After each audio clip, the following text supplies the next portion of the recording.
أعوذ بالله من الشيطان الرجيم بسم الله الرحمن الرحيم السلام عليكم ورحمة الله وبركاته. إن الحمد لله نحمده ونستعينه ونستغفره ونعوذ به من شرور أنفسنا ومن سيئات أعمالنا. من يهده الله فلا مضل له ومن يضلل فلا هادي له. أشهد أن لا إله إلا الله وأشهد أن محمدا رسول الله. يا أيها الناس اتقوا ربكم الذي خلقكم من نفس واحدة وخلق منها زوجها وبث منهما رجالا كثيرا ونساء واتقوا الله الذي تساءلون به والأرحام إن الله كان عليكم رقيبا. يا أيها الذين آمنوا اتقوا الله حق تقاته ولا تموتن إلا وأنتم مسلمون.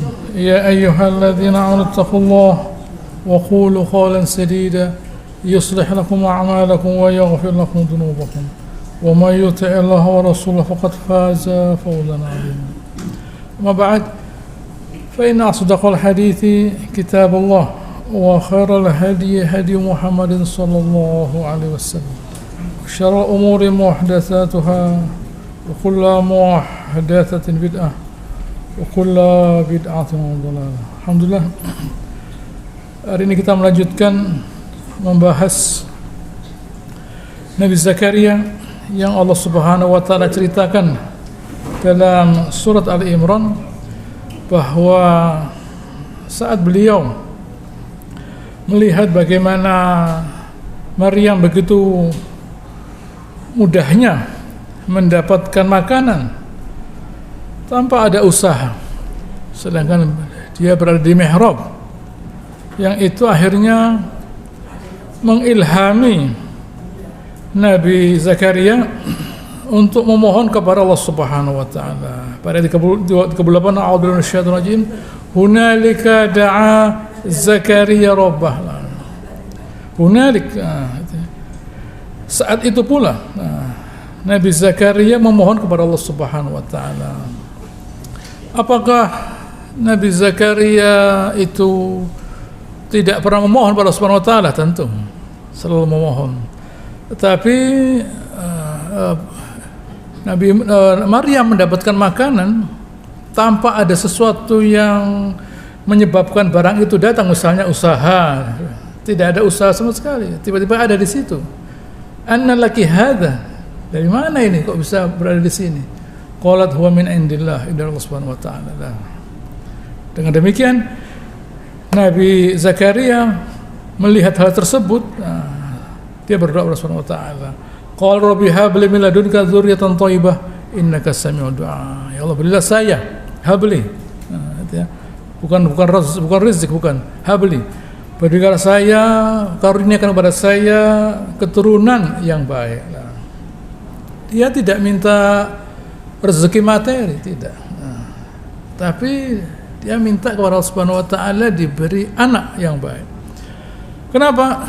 Karena anak itu investasi, satu dari 3 hal yang memberikan pahala kepada orang yang mati. Pertama, amal jariah, lalu ilmu yang bermanfaat, lalu anak yang mendoakannya. Anak itu juga amal jariah, dan anak itu juga ilmu, karena dia menjadi baik karena diajari, diberi ilmu. Dan berarti juga dia juga amal jariah, kemudian dia mendoakan. Ini penting kita pahami. Karena seseorang itu memikirkan apa yang terjadi saat dia dalam kuburnya. Itulah investasi yang sebenarnya. Investasi itu bukan nanti kalau saya hari tua misalnya tidak bisa kerja, atau nanti sekarang saya tidak bisa kerja bagaimana, atau bahkan sekedar menambah harta, tidak. Tapi investasi yang penting itu saat kita sendirian berada dalam kubur. Saat dia berdoa, Pada ayat 39, fanadatul malaika. Oleh malaikat dia dipanggil, wa huwa qa'im yusalli fil mihrab. Saat itu dia masih berdiri melaksanakan salat di mihrabnya. Sebagaimana Maryam punya mihrab, tempat yang dia bersendiri di situ. Nabi Zakaria juga punya mihrab yang dia bersendiri di situ, agar tidak terganggu oleh orang lain. Anna Allah yubashshiruka bi Yahya, bahwa Allah Ta'ala memberikan berita gembira kepada engkau. Engkau diberi anak yang bernama Yahya, di mana di surat Taha disebutkan lam naj'al min qablu samiyya, di mana sebelumnya tidak ada orang yang bernama Yahya. Ini nama resmi dari Allah Subhanahu wa Ta'ala, di mana dia musaddiqun bi kalimatillah, membenarkan Isa bin Maryam nantinya, wa sayyidan, tokoh dalam kebaikan, wa nabiyan, sebagai seorang nabi, minas sholihin, dari kelompoknya orang soleh. Mendengar ini Nabi Zakaria yang sebenarnya dia berdoa memohon itu. Ayat 40, qala rabbi anna yakun li ghulam wa qad balaghani kibar. Ya Allah, bagaimana saya bisa mendapatkan anak padahal saya sudah tua? Di sini disebutkan bahwa beliau itu sudah berumur 90 lebih. Istri beliau berumur 80. Wa mar'ati akir. Kalau orang laki itu akim, kalau perempuan itu akir.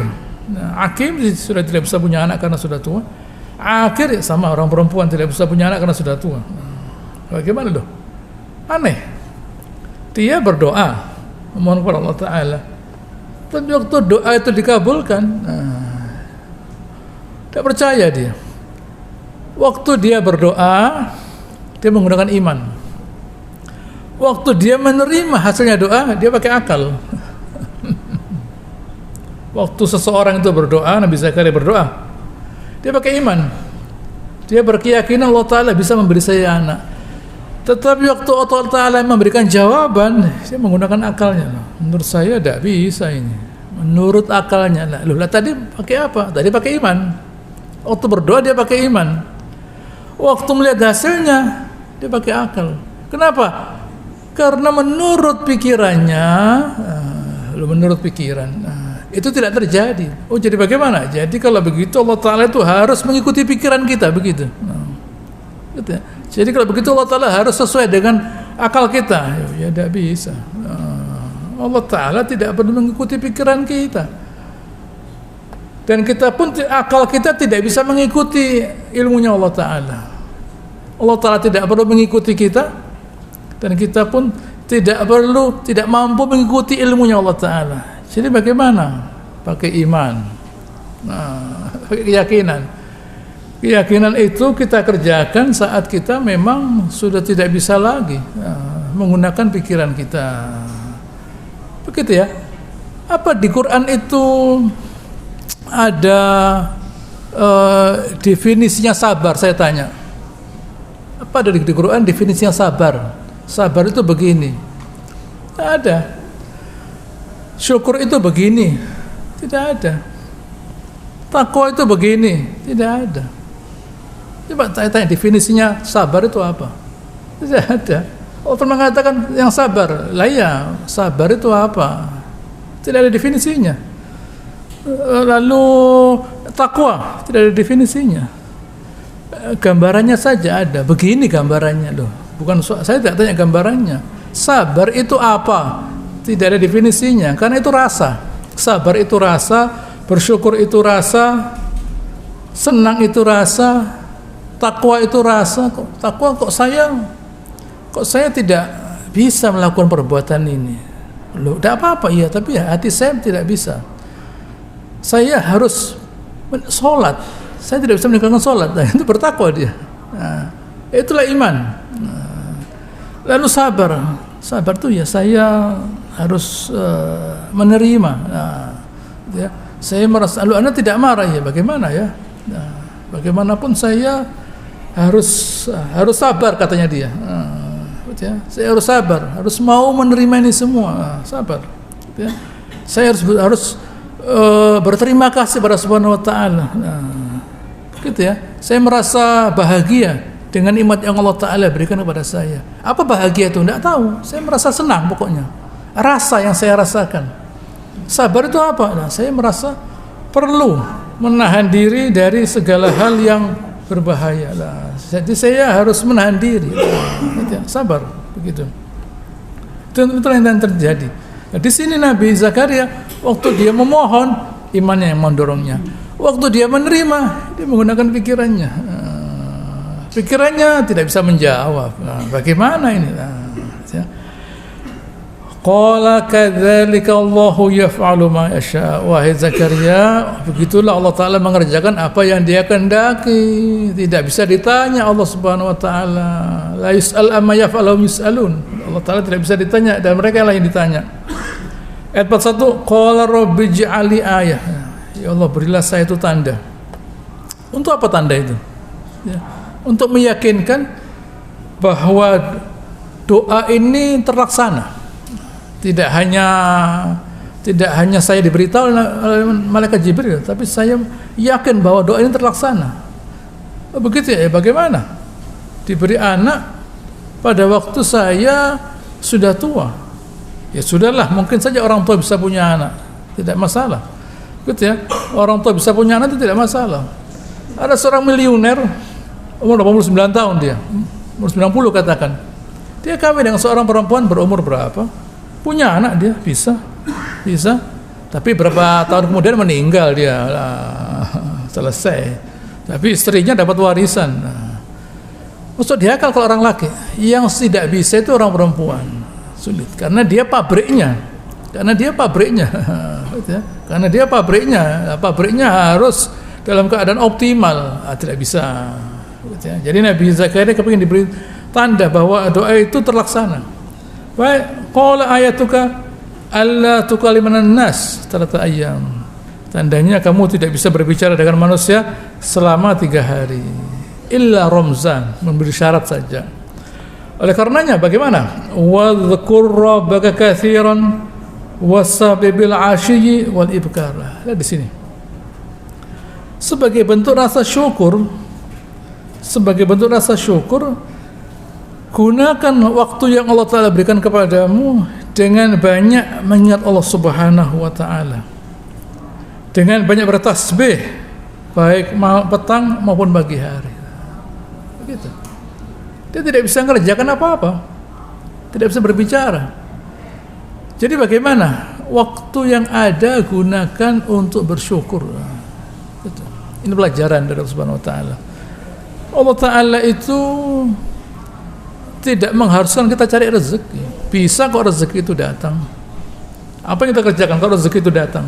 Seperti Maryam, dia duduk di rumahnya, di mihrabnya, rezeki datang. Bagaimana? Ya kalau rezeki datang, saya tidak kerja, saya lihat sepak bola. Ya, saya lihat sepak bola. Oh begitu. Daripada sepak bola kerja saja. Gitu ya. Kan daripada lihat sepak bola kerja saja. Lama-lama lihat sepak bola berubah akalnya, kerja saja. Tidak mungkin ada orang berubah akalnya karena kerja, enggak. Tapi karena kebanyakan nonton TV berubah akalnya, diam saja di ini dia.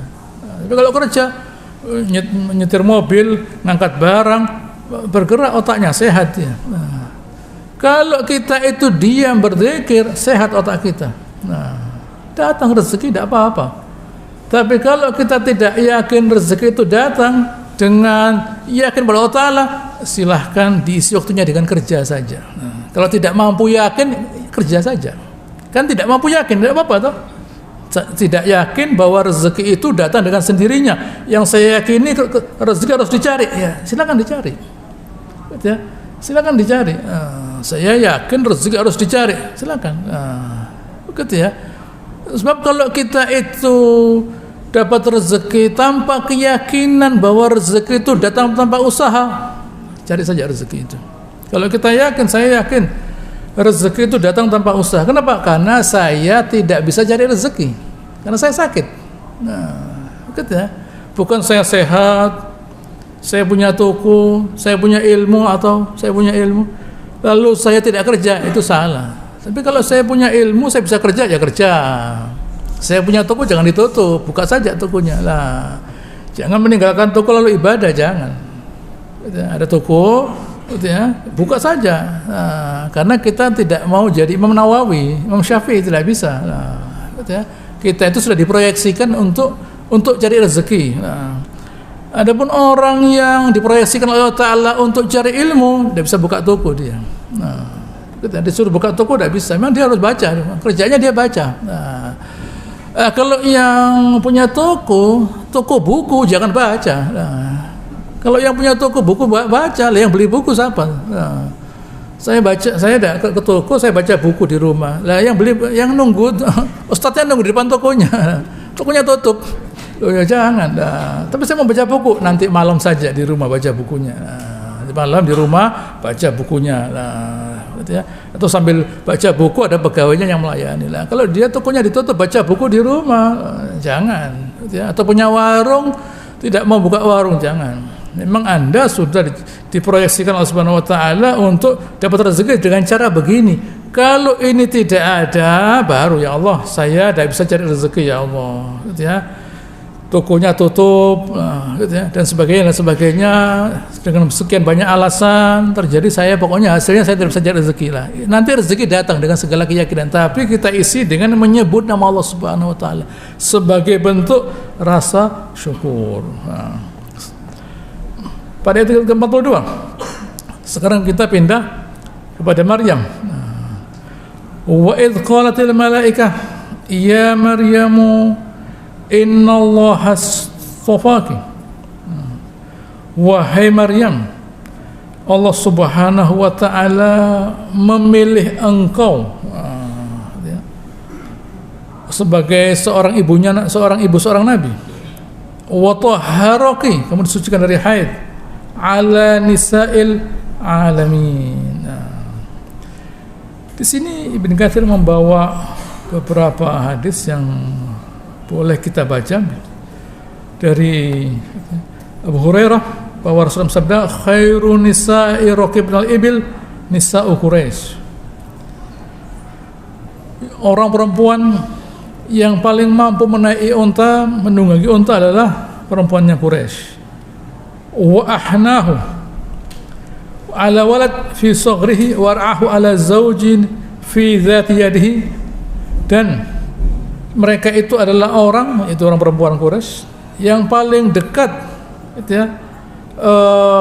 dengan anak, yang paling mampu merawat suaminya dengan tangannya. Walam tarkab Maryam bintu Imran ba'iran qat. Dan Maryam tidak pernah naik kendaraan, yaitu unta. Hadis lain dari Ali bin Abi Thalib bahwa beliau mendengar Rasulullah sabda, khairun nisaiha Maryam bintu Imran. Di surga yang terbaik adalah Maryam binti Imran. Wa khairun nisaiha Khadijah bintu Khuwailid. Dan yang terbaik di surga adalah Khadijah bintu Khuwailid. Hadis ini diriwayatkan oleh Bukhari dan Muslim. Dari Tirmidzi, dari Anas bin Malik bahwa Rasulullah sabda, qala hasbuka min nisa'il alamin Maryam ibnatu Imran.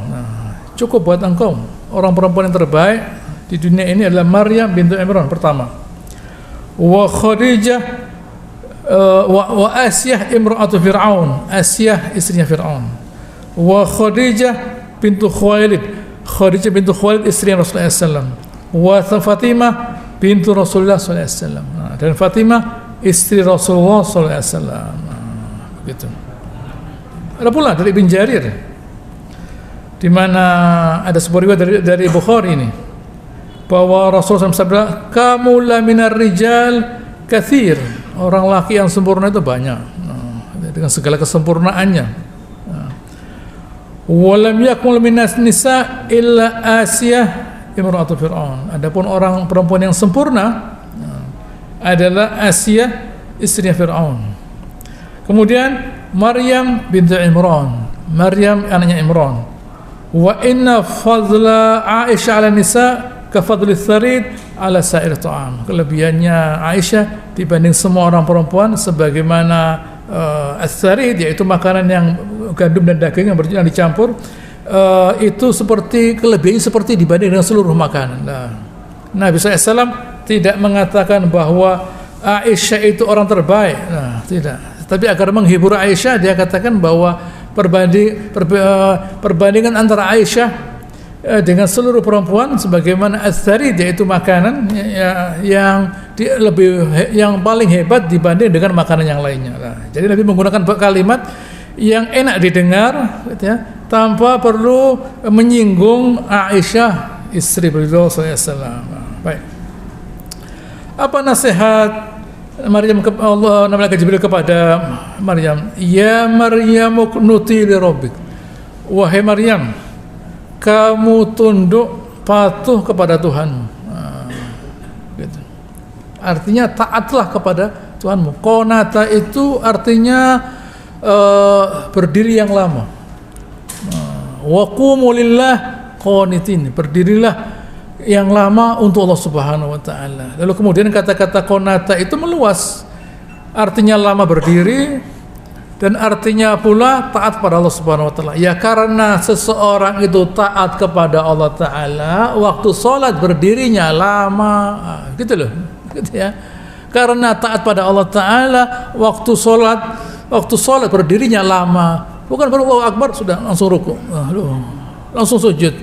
Ini light version namanya. Begitu, light version. Gitu ya. Itu versi yang singkat ini. Kalau orang lain 2 rakaat, saya bisa 4 rakaat. Lo tidak boleh salat. Salat dirasakan. Salat itu kita ketemu Allah Taala. Misalnya kita ketemu pejabat misalnya, ketemu lurah. Begini Pak Lurah ya, saya ketemu Bapak dah lama-lama. Oh saya tidak ada waktu, kata Pak Lurahnya. Saya juga tidak ada waktu, bukan sebentar, saya tidak ada waktu. Oh tidak ada waktu, tidak ada. Loh, saya perlu sebentar, tidak ada lah. Begitu ya. Saya tidak bisa ketemu Bapak lama-lama. Loh, saya tidak bisa ketemu Anda. Anda tidak bisa lama-lama ketemu saya dan saya pun tidak bisa ketemu Anda karena saya repot. Ini belum ketemu sudah ganyang ini. Bagaimana nanti ketemu?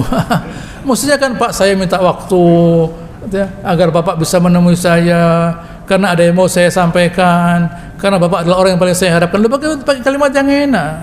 Bukan begini Pak ya, saya tidak ada waktu. Jadi saya ketemu Bapak sebentar saja. Loh, saya juga tidak ada waktu, katanya lurahnya. Ini lurah ya, apalagi wali kota dan seterusnya.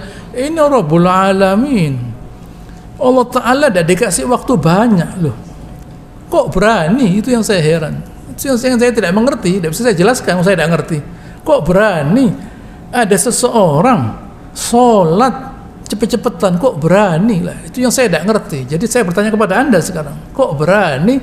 Kok bisa orang itu tidak mau lama-lama ketemu Allah Ta'ala? Itu bagaimana menjelaskannya itu? Nah, kok ada orang tidak mau lama-lama ketemu Allah Subhanahu wa Ta'ala? Kok tidak begitu pada istrinya? Lah, begitu ya.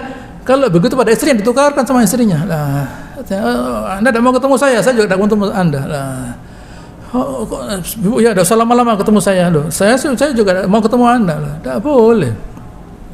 Begitu ya. Anak pada ibunya misalnya. Bu ya, saya mau nyambangi ibu tapi tidak lama-lama. Udah usah datang. Tidak usah datang. Ini bakal ganyang ini nanti. Lah, belum datang sudah bilang saya tidak mau lama-lama loh. Datang itu duduk bersama ibunya. Dia ngomong apa didengarkan. Lah, yang penting duduk. Ngomong apa didengarkan. Lah, begitu ya. Lama nanti rezeki datang pada ibu ini. Nah, apalagi kepada Rabbul Alamin tuh. Bayangkan, nah, kok mau kalau jemput anaknya jam 12 siang, lama belum bel sudah ada dia. Belum bel sudah datang, sabar, tunggu lama, kepanasan. Nah, kepanasan lama nunggunya. Kepanasan jam 12 siang, jam 1, jam 2 bahkan. Nah, ketemu Allah Ta'ala sebentar saja loh. Hati-hati. Allah Ta'ala tidak apa-apa. Tapi rezeki kita diprotodin oleh Ta'ala. Lah, mati-matian kita. Keringet habis, bukan keringetan, tidak ada keringetnya sudah.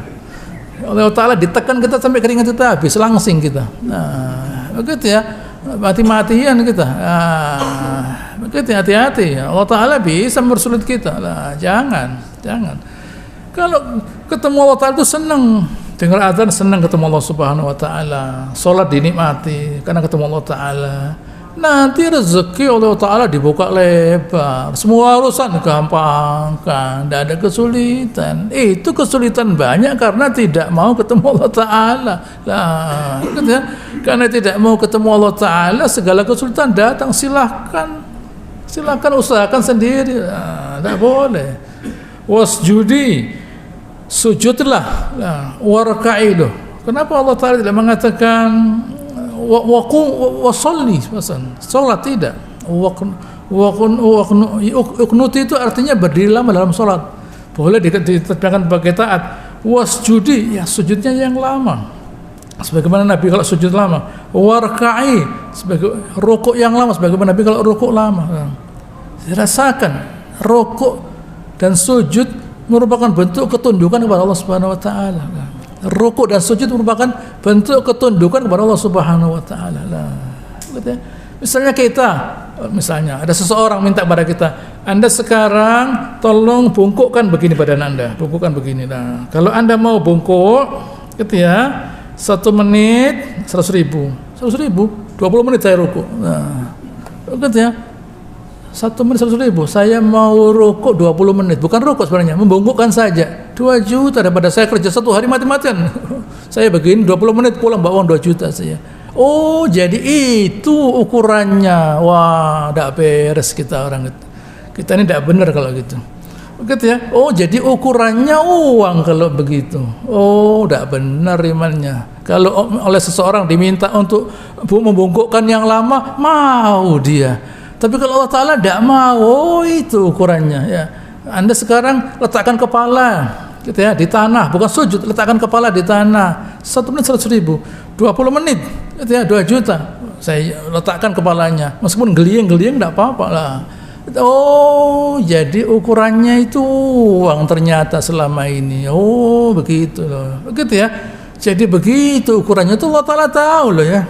Allah Ta'ala tahu bahwa kita itu tidak menikmati pertemuan kita dengan Allah Ta'ala. Tahu Allah Ta'ala ya. Bayi itu ngerti, kucing itu ngerti, binatang gitu ya. Apalagi orang dewasa, apalagi Allah Subhanahu wa Ta'ala. Allah Ta'ala tahu. Kalau kita itu tidak begitu berharap ketemu Allah Ta'ala, Allah Ta'ala tahu. Hati-hati loh ya, hati-hati. Sebaiknya kita merubah pola berpikir kita. Itu pola berpikir yang salah itu. Tidak senang ketemu Allah Ta'ala. Bayangkan. Ma'arraqiin, bersama orang-orang yang rukuk, artinya bersama jamaah, bukan sendirian di rumah. Kalau sholat sunnah di rumah, kalau sholat wajib di masjid, kalau sholat sunnah di rumah ya. Waktu sahabat sholat di masjid, Nabi bersabda yang maknanya jangan kalian menjadikan rumah kalian sebagai kuburan. Jangan kalian menjadikan rumah kalian sebagai kuburan. Jangan jadikan sebagai kuburan. Itu bukan hanya tempat untuk tidur saja, tapi juga tempat ibadah rumah itu, yaitu salat sunnah. Ayat 84, dzalika min amba'il ghaib, itu termasuk berita-berita yang kamu tidak ngerti Rasulullah. Nuhihi ilaik, yang kami wahyukan kepada engkau ya Rasulullah. Di mana? Wa ma kunta ladaihim idh yulquna aqlamahum. Kamu tidak tahu, kamu tidak bersama mereka waktu mereka melemparkan aqlamahum, pena-pena mereka. Nah, pena-pena mereka. Berarti mereka itu, mereka itu orang yang menulis. Makanya sekolah satu disebut kutab. Nah, zaman dari katib itu penulis, zamannya kutab. Kalau kitab zamannya kutub. Kalau katib zamannya kutab. Nah, karena itu isinya orang menulis semua. Semua pelajarannya guru ditulis. Begitu ya. Pelajarannya guru itu ditulis. Begitu ya, bukan di kepala, bukan. Kalau di kepala pulang lihat sepak bola hilang. Baru ditulis, Ustaz itu ngomong apa ya, tulis. Besok dibaca lagi. Besok dibaca lagi. Minggu depan dibaca lagi, masih ada. Tapi kalau di kepala hilang. Kita itu bukan Imam Ahmad, gitu ya. Kita bukan Imam Bukhari. Ustadz ngomong, saya tangkap, saya capture. Nah, gitu ya. Pulang masuk rumah hilang. Begitu ya. Tapi itu keuntungan buat Ustadz. Jadi besok minggu depan diulangi lagi sudah lupa tahu dia. Nah, gitu ya, sudah lupa dia. Nah, gitu ya, lupa lah. Gitu ya, sudah lupa dia. Andai kan dia ingat loh, Ustadz sudah tahu minggu lalu. Nah, ini ada tulisannya. Lupa, ada tulisannya. Tapi karena lupa diulangi lagi. Lupa dia. Gitu ya. Ayyuhum yakfulu Maryam, waktu mereka melemparkan pena-pena mereka untuk melihat siapa yang pantas untuk menanggung Maryam. Nah, diriwayatkan bahwa mereka itu melemparkan pena-pena mereka di sungai. Siapa yang penanya diam, itulah yang akan menanggung merawat Maryam. Ternyata penanya Nabi Zakaria yang tetap diam, yang lainnya terikut bersama arus. Wa ma kunta ladaihim idh yakhtasimun. Kamu tidak tahu waktu mereka itu bertengkar. Mereka itu berebut untuk merawat, menanggung Maryam, karena ini anaknya tokoh mereka. Menjadi suatu kemuliaan buat mereka kalau mereka itu bisa menanggung Maryam. Menjadi suatu kemuliaan sampai mereka itu berebut untuk menanggung Maryam. Karena Imran merupakan tokoh mereka. Tokoh di sini alim. Yang menjadi tokoh itu alim. Karena alim bukan karena memiliki sesuatu, tidak. Karena alim memiliki ilmu, bukan harta. Yang menjadi ukuran suatu masyarakat yang berbudaya, gitu ya, itu alimnya. Nah, gitu ya. Masyarakat yang ya tidak usah istimewa, yang biasa saja, gitu ya. Yang menjadi tokoh itu dukunnya. Nah, misalnya kita masuk pedesaan, yang menjadi tokoh dukunnya.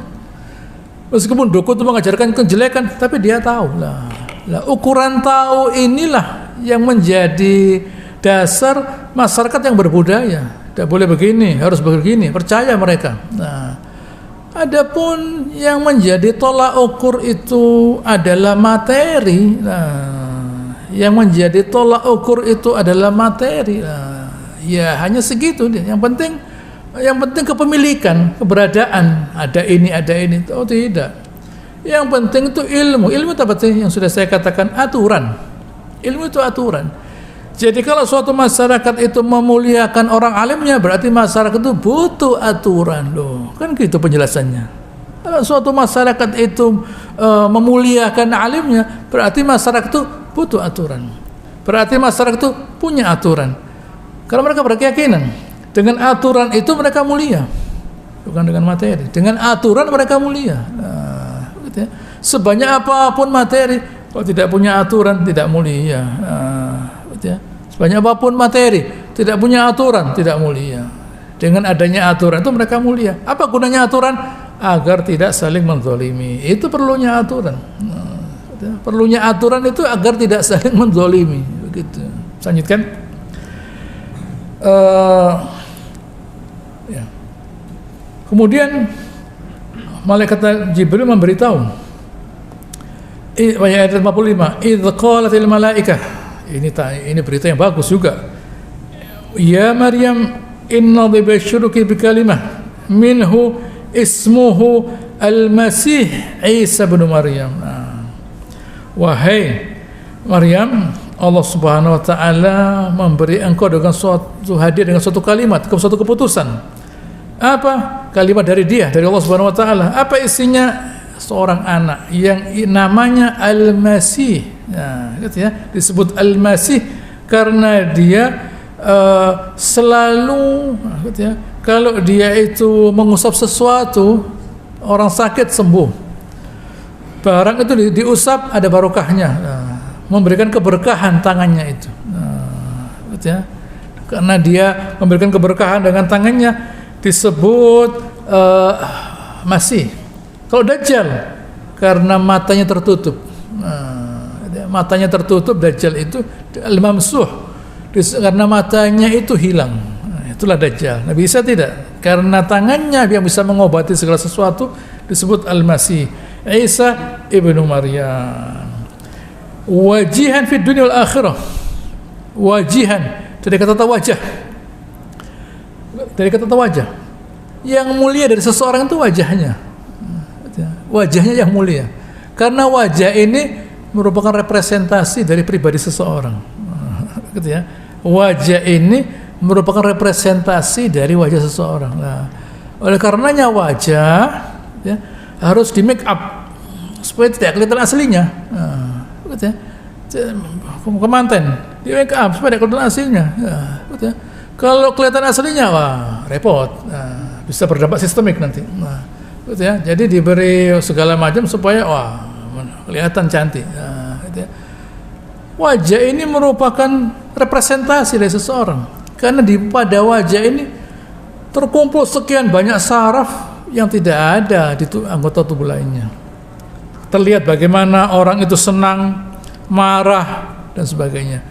Ditambah lagi pada mata kelihatan, oh orang ini marah, orang ini senang, oh orang ini sakit. Nah, dari matanya, kelihatan dari matanya. Nah, dari matanya kelihatan. Dan juga dari wajahnya. Nah, makanya dikatakan mencari ridhonya Allah Ta'ala itu ya wajah Allah, mencari wajahnya Allah Ta'ala, artinya mencari ridhonya Allah Subhanahu Wa Ta'ala. Oleh karenanya waktu sebelum manusia masuk surga, Allah Ta'ala membuka kakinya, di mana semua orang beriman bersujud kecuali orang kafir dan orang munafik. Nah, orang munafik tidak bisa sujud. Nanti di surga Allah Ta'ala membuka wajahnya, nah, bukan kakinya, wajahnya, karena ini bagian yang paling mulia. Nah, wajah itu merupakan representasi yang paling mulia. Keindahan sesuatu itu pada wajah. Oleh karenanya Nabi SAW melarang memukul istri pada wajahnya, tidak boleh. Wajah bil wajah, jauhi wajah. Memukul boleh pada kakinya, tubuhnya, bukan pada wajahnya. Gitu. Itu kalau yang memimpin suaminya, kalau yang memimpin istrinya jangan dicoba. Nah, gitu ya. Di dunia dan di akhirat. Wa minal muqarrabin. Nah, dan dia termasuk orang-orang yang didekatkan oleh Allah Subhanahu wa taala, gitu. Allah Taala didekatkan. Allah Taala didekatkan. Artinya Allah Taala dia dijadikan menjadi orang yang suka senang mendekatkan diri kepada Allah Taala. Muqarrabin didekatkan, bukan muqarribin, bukan. Muqarrabin. Kalau muqarribin dia mendekatkan. Kalau muqarrabin tidak. Dia dijadikan Allah Ta'ala dekat. Caranya bagaimana? Dia dijadikan senang mendekatkan diri kepada Allah Ta'ala. Begitu ya. Ini penting kita pahami. Allah Ta'ala bercerita begini agar kita juga kepingin loh. Saya kepingin Allah Ta'ala didekatkan. Kepingin? Iya kepingin lah. Kalau kepingin, senanglah mendekatkan diri kepada Allah Ta'ala. Caranya senanglah mengingat nama Allah Ta'ala lah. Kalau kepingin mulia tapi tidak pernah mengingat, menyebut nama zat yang paling mulia, yaitu Allah Ta'ala, bagaimana saya jadi mulia? Nah, bagaimana saya bisa jadi mulia dia? Kalau tidak pernah merasa mulia mengingat Allah Ta'ala. Nah, tapi kalau dia senang ingat Allah Ta'ala, merasa mulia karena mengingat Allah Ta'ala, jadi dia mulia dalam pandangan Allah Subhanahu wa taala. Nanti makhluk bagaimana? Nanti itu urusannya Allah Taala. Allah Taala akan menjadikan dia mulia dalam pandangan manusia karena dia memuliakan Allah Subhanahu wa taala. Wa yukallimun nasa fil mahdi wa kahla. Dan dia bisa berbicara dengan manusia pada waktu dia dalam gendongan begini. Dan wakahlah, waktu dia sudah dewasa. Kahal itu 40. Tidak semua bayi bisa bicara. Yang bisa bicara itu bayinya, keluarganya, gubernur bersaksi untuk Nabi Yusuf. Silakan baca pada surat Yusuf. Ada pula Jurej. Jurej itu dia waktu sholat dipanggil oleh ibunya. Ya Jurej, bingung dia. Sholati wa ummi, sholat saya itu ibu saya. Panggil lagi yang ketiga. Ya Jurej, bingung dia. Sholati wa ummi, sholat saya atau ibu saya? Yang ketiga, ya Jurej, waduh bagaimana? Sholat saya atau ibu saya? Nah, tetap sholat dia. Lalu ibunya berkata, kamu, ya, semoga kamu dipertontonkan di hadapannya para pelacur. Nah, akhirnya ada seorang pelacur mendatangi dia, tidak bisa diganggu Jurej. Dia lalu berzina, orang perempuan tadi berzina dengan penggembala di bawahnya, tempat ibadahnya, Juret Sauma'ahnya, tempat ibadahnya, di situ dia berzina. Lalu hamil dia. Lalu orang tanya, anaknya siapa? Katanya orang perempuan tadi, anaknya Juret. Oh, ibadah tapi ada kegiatan ekstrakurikuler ini. Hancurkan, hancur. Itu hancurnya digiring ke kota dan diperlihatkan di depannya mereka yang pelaku-pelaku maksiat itu. Lalu tanya, wahai Juret, kamu ini anak kamu? Ya, kamu tanya sendiri pada bayi tadi. Bayi tadi ngomong, saya anaknya penggembala. Oh, bisa ngomong bayi ini? Oh, kaget ya. Mereka kaget melihat bayi bisa ngomong. Oh, kalau begitu kami buatkan kamu tempat ibadah Sauma'ah dari emas ya. Tidak perlu. Dari perak tidak perlu. Kembalikan saja. Nah, itu Juret.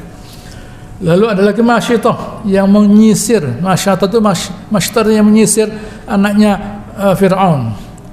Dia menyisir anaknya Fir'aun. Sisirnya jatuh. Waktu dia mengambil, dia berkata Bismillah dengan nama Allah. Loh, siapa Allah Ta'ala? Tuhan. Bukan bapak saya? Bukan. Tak laporkan kamu, laporkan. Dilaporkan, siapa Tuhan? Allah Ta'ala. Bukan saya, bukan. Dibuatkan tungku berisi minyak, di bawahnya ada api, di mana keluarganya satu persatu dimasukkan ke dalam tungku tadi. Masuk, selesai sudah. Masuk selesai. Tinggal dia bersama bayinya. Dia menggendong bayinya berkata, jangan khawatir Bu, laksanakan. Nah, masuk dia. Bayinya bisa ngomong, jangan khawatir Bu, teruskan. Masuk dia ke dalam tungku tadi bersama bayinya. Nabi SAW mencium baunya Masyitah. Waktu beliau Isra Mi'raj, beliau mencium bau wangi. Baunya siapa ini? Ini tukang sisirnya Fir'aun. Nah, begitu ya. Itulah beberapa orang yang bisa berbicara waktu dia bayi, dan itu 3 orang tadi saya sebutkan, ditambah Nabi Isa sejak bayi dia bisa bicara, di mana waktu Maryam membawa bayi tadi kepada mereka, gitu ya, Maryam fa'asyarat ilaih, Maryam menunjuk tangannya kepada Nabi Isa, gitu ya. Loh, kaifa nukallimu man kana fil mahdi sabiyya? Bagaimana kita bisa berbicara dengan anak bayi? Apa kata Nabi Isa? Qala inni abdullah, saya ini hamba Allah Ta'ala. Itu pada surat Thaha. Ataniyal kitab. Itu pada surat Maryam. Ataniyal kitab, saya diberi kitab. Wa ja'alni nabiyyan, dan saya jadikan seorang nabi. Wa ja'alni mubarakan aina ma kuntu, dan saya jadikan memberikan keberkahan di mana saya berada. Wa awsani bis salati waz zakati ma dumtu hayya, dan saya diberi perintah untuk melaksanakan salat, zakat, selama saya hidup. Bisa berbicara Nabi Isa waktu masih dalam kandungan, gitu ya. Baik, tapi sama dengan Nabi Zakaria ayat 47, qalat rabbi anna yakunu li walad, ya Allah, bagaimana saya bisa punya anak? Walam tamsasni bashar, saya tidak pernah berhubungan dengan seorang pria manapun. Apa kata malaikat? Qala kadzalika Allahu yakhluqu ma yasha, begitulah Allah Subhanahu wa taala menciptakan apa yang Dia kehendaki. Yang membuat aturan bahwa seseorang itu bisa punya anak karena ada ibu dan bapak itu Allah Ta'ala. Jadi kalau Allah Ta'ala mengatakan tidak perlu ibu dan bapak, bisa Nabi Adam. Kalau tidak perlu bapak, bisa. Kenapa? Aturan itu yang membuat Allah Ta'ala. Nanti yang merubah, ya Allah Ta'ala. Aturan ini Allah Ta'ala yang buat. Yang bisa merubah, ya Allah Ta'ala. Sama dengan api, kuni bardan wa salaman ala Ibrahim. Atas perintah Allah Ta'ala, api menjadi dingin. Karena aturan dari Subhanahu wa Ta'ala. Karena aturan yang Allah mengatakan bahwa api itu membakar karena dia panas. Supaya dingin, Allah Ta'ala bilang kamu dingin. Itu sekehendak Allah Subhanahu wa Ta'ala. Gitu ya. Jadi Allah Ta'ala dengan adanya Maryam, Nabi Isa ibnu Maryam, dan Nabi Zakaria, Nabi Yahya ibnu Zakaria, Allah Ta'ala menunjukkan bahwa yang punya aturan itu Allah Subhanahu wa Ta'ala. Yang kita perlukan keyakinan kepada Allah Subhanahu wa Ta'ala, begitu. Kalau kita masih berpegang pada udah bisa begini karena begini, oh begitu ya, lanjutkan. Kita Allah Ta'ala diminta untuk yakin pada Allah Subhanahu wa Ta'ala, yakin bahwa Allah Ta'ala itu bisa. Kalau tidak yakin, itu artinya kita membatasi rezekinya Allah Ta'ala sesuai dengan keyakinan kita tuh, kan tidak salah tuh. Menurut saya rezeki saya Allah Ta'ala tidak bisa ngasih rezeki banyak-banyak. Oh ya silahkan, kita membatasi rezeki Allah Ta'ala. Tapi kalau kita yakin, oh enggak, Allah Ta'ala bisa merezeki saya yang banyak, bisa datang rezekinya. Tapi karena kita berkeyakinan, menurut saya rezeki saya itu tidak banyak-banyak. Kenapa? Karena Allah Ta'ala tidak bisa ngasih rezeki yang banyak-banyak. Ya sedikit rezeki kita. Nah, ana inda dhanni abdi bi, saya bergantung persangkaan saya kepada hamba saya lah. Ya sudah, kalau kita yakin bahwa kita itu Allah Ta'ala tidak banyak memberi, ya tidak banyak yang kita terima. Tapi kalau kita yakin, kita yakin bahwa Allah Ta'ala itu akan beri rezeki yang banyak, datang rezeki itu. Jangankan kepada Allah Ta'ala, diri kita, kalau kita katakan bisa, saya bisa berangkat sekarang, bisa. Tapi kalau kita katakan saya sekarang tidak bisa berangkat, betul-betul tidak bisa berangkat, karena kita mengkondisikan tubuh kita tidak bisa berangkat, tidak mampu berangkat. Tapi kalau kita bilang bisa, kita mengkondisikan tubuh kita bisa. Ini tubuh kita, apalagi nasib kita. Selanjutkan, ya, idza qadha amran fa innama yaqul lahu kun fayakun. Kalau Allah Ta'ala itu mengatakan kun, jadilah jadi. Nah, kok bisa begitu? Bisa, karena Allah Ta'ala yang punya aturan. Allah Ta'ala yang mampu membentuk, menggabungkan berbagai materi hanya dalam waktu sekejap. Allah Ta'ala bisa menggabungkan semua materi itu hanya dalam waktu sekejap. Bisa terjadi.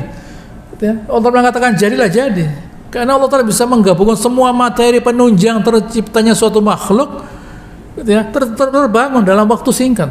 Itu kalau makhluknya kecil. Tapi kalau langit tidak bisa, dalam 6 masa, fi sittati ayyam, karena begitu besarnya langit ini, perlu waktu yang begitu besar. Manusia yang begitu rumit, kun fayakun. Bayangkan, begitu rumit dalam manusia ini, itu kun fayakun. Kalau alam semesta bukan kun fayakun, karena besar sekali, ukurannya sangat-sangat besar, sehingga perlu waktu fi sittati ayyam, ada proses yang begitu besar. Tidak saja, ayat 48, wa yu'allimuhul kitab wal hikmah wat taurat wal injil. Allah Ta'ala memberikan Nabi Isa itu wa yu'allimuhul kitab, diberi kemampuan, diberi kemampuan untuk bisa menulis, bisa menulis. Wal hikmah, ilmu, diberi ilmu Subhanahu wa Ta'ala, dan ditambah lagi wat taurat wal injil. Loh, dari mana Tauratnya? Apa ada Taurat waktu itu? Jangankan Nabi Isa, Uzair itu dipertuhankan oleh Bani Israel karena Taurat itu hilang. Kemudian Allah Subhanahu wa Ta'ala Taurat tadi di-download, diilhamkan kepada Uzair dalam sekejap. Uzair tiba-tiba bisa mengucapkan Taurat tanpa ada Taurat. Oh, didewa-dewakan Uzair. Apalagi Nabi Isa, Allah Ta'ala masukkan dalam kepala Nabi Isa Taurat dalam sekejap selesai. Begitu juga dengan Injil. Kalau Al-Quran tidak bisa. Al-Quran itu Allah Ta'ala berikan bertahap. Allah Ta'ala katakan litaqra'ahu 'ala nasi 'ala mukthin. Wa nazzalnahu tanzila. Kami turunkan bertahap. Untuk apa? Litaqra'ahu 'ala nas 'ala mukthin, agar kamu membacakan kepada manusia 'ala mukthin. Mukthin itu makatha, pelan-pelan kalau baca, bukan, dibaca pelan-pelan supaya diresapi maknanya, difahami isinya, buat pembaca dan buat pendengar. Baca Al-Quran yang tak boleh, baca pelan-pelan agar masuk dalam hati kita, masuk dalam pikiran kita. Selanjutnya akan saya lanjutkan pada pertemuan yang akan datang. Allahumma shalli ala Muhammad wa ala ali Muhammad kama shallaita ala Ibrahim wa ala ali Ibrahim innaka Hamidum Majid. Wa barik ala Muhammad wa ala ali Muhammad kama barakta ala Ibrahim wa ala ali Ibrahim innaka Hamidum. Subhanakallahumma rabbana wa bihamdika nashhadu an la ilaha illa anta nastaghfiruka wa natubu ilaik wa akhiru da'wana alhamdulillahirabbil alamin wassalamu alaikum warahmatullahi wabarakatuh.